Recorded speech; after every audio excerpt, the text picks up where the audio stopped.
سلامی پر از مهر و صمیمیت نثارتان دوستان و استادان عالی قدر.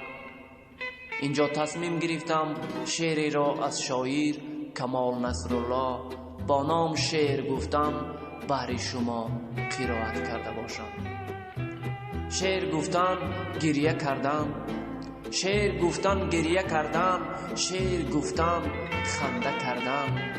از سریشکی پاک مادر سینه را آگنده کردن، از سریشکی پاک مادر سینه را آگنده کردن.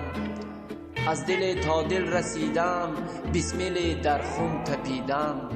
عشقهای آدمان را از کنار راه چیدن، عشقهای آدمان را از کنار راه چیدن. شعر گفتن سر نهادن، به زبان ناله کردن. کودکی نوزاده را تا سحر 100 ساله کردن.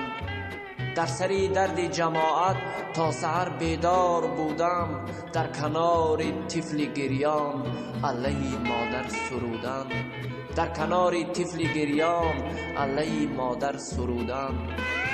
بار 100 افتاده را بی سخن بر دوش بردم، در نبرد روزگاران داده جان خود نمردم.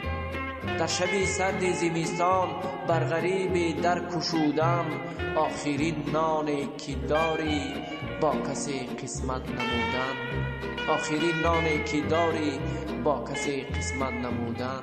شعر گفتن گریه کردن، شعر گفتن خنده کردن.